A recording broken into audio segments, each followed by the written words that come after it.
Азаматтық істерді қараудағы қырағылық пен негізгі заңдылықтар жайында айту үшін студияға қалалық сот әкімшісінің басшысы Нұрила Дүйсенова келіп отыр. Нұрила ханым, студиямызға қош келдіңіз. Енді ең алғашқы сұхбатымызда азаматтық істерді қарауда соттылықты анықтаудың жалпы тәртібіне анықтама беріп өтсеңіз.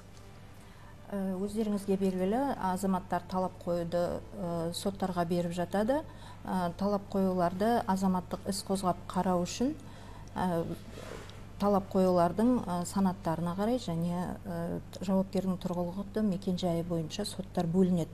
Республикада кез келген жерге азамат барып өзінің талап қоюын беріп, істі қарап беруді сұрап ала алмайды, себебі заңда оның бәрі бекітілген.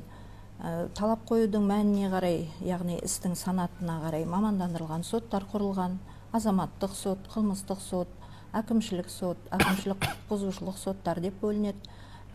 Және талап қоюлардың жауапкердің мекен-жайы бойынша әр облыста өз сотты қарайтын болады. Азаматтық істерде бөлек, қылмыстық істерде және әкімшілік істерде солай.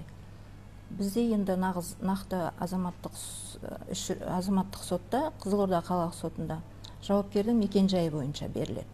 Талап қоюшы Қызылорда қаласында немесе Қызылорда қала аумағына қарайтын елді мекендерде тұратын жауапкерге қатысты талап қоюлар Қызылорда қалалық сотына беріледі. Соттылықты анықтау дегеннің негізгі талабы осы. Енді кейде тараптар сот шешіміне келіспей, басқа соттың қарауына өздерінің істерін беру талап етіп жатады ғой жалпы. Мұндай істің негізгі заңдылықтары қандай?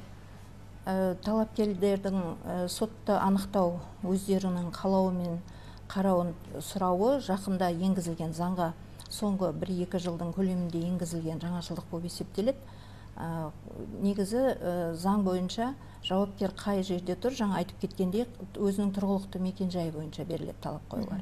Ал мына жағдайда екі тарап өзара келісіп, мысалы Қызылорда қалалық сотында қарағанын қаламайды, басқа облыста қарайтын болса осы істі деген, ол өздерінің құқықтарын жүзеге асырудың жолы болып табылады.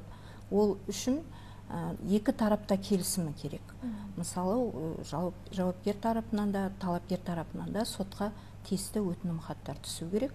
Олар тиісті процессуалдық тәртіпте қаралып, шешіліп, нақты екі жақтың келісімі болған жағдайда ғана іс республиканың басқа сотына ауыстырылады, қарауына беріле алады. Ол заңдағы жаңашылдық болып есептеледі. Енді мынау